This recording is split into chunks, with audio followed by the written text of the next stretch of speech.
knowledge never sinks into the mind of a person who acquires it for worldly purposes. Practice what you have learned, for theory without practice is like a body without a soul. A little action with knowledge is far more beneficial than a lot of action with ignorance. Knowledge without deeds is like body without soul.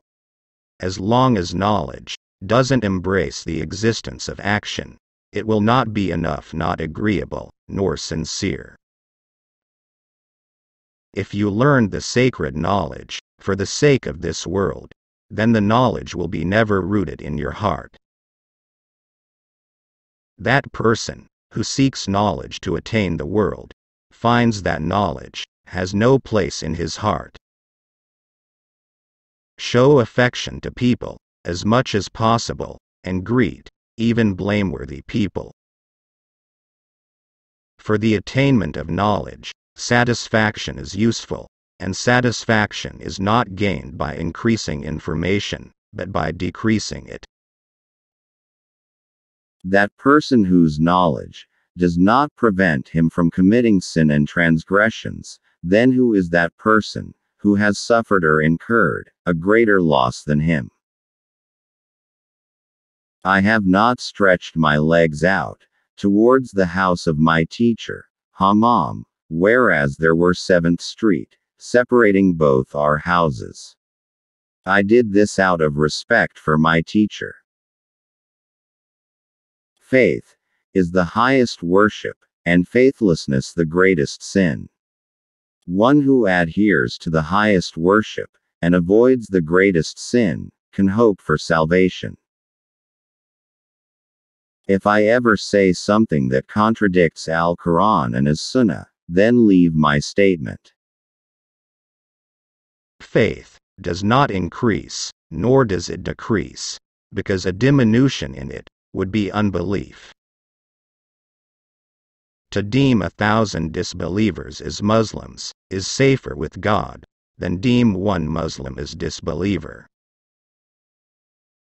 It is unlawful for any person to accept my view without knowing the source from where we got them. Imam Abu Hanifa rahimahullah said, "Woe to you, O Yaqub! Do not write everything you hear from me.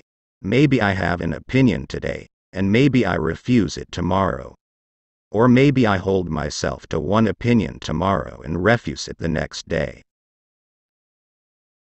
Difficulties are the result of sin. The sinful, therefore, does not have the right to lament when difficulties befall him.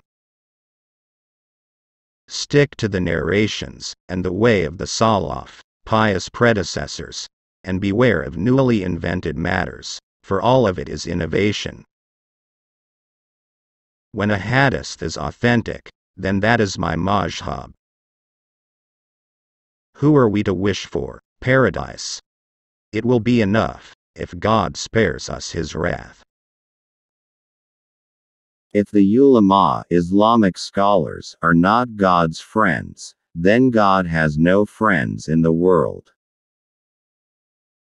Once, a man asked Imam Abu Hanifa, "Oh, Imam, when I take a bath in the river, should I face the Qibla, or turn away from the Qibla?"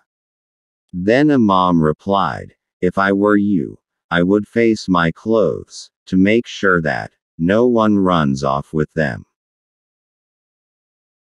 Once, when Imam Abu Hanifa was walking, a Jewish man came up to him and commented on his expensive clothes, which he was able to afford, as he was a successful merchant. The Jewish man said, "I thought this world was supposed to be prison for you, Muslims." Then Imam Abu Hanifa replied, "If this is what God gives us in our prison, imagine what he will give us in our paradise." We should not become sectarian and call others kafir. If you do not have enough Islamic knowledge, then beware of calling others as kafir. Because you may fall and be one of them, if you declare kafir, to a person who is not kafir, but a Muslim. We have collected these quotes from Imam Abu Hanifa which reflect the wisdom of Muslims' philosophy, and in our opinion will become immortal rules for many generations, teaching people to take the right path in life. Thanks for watching.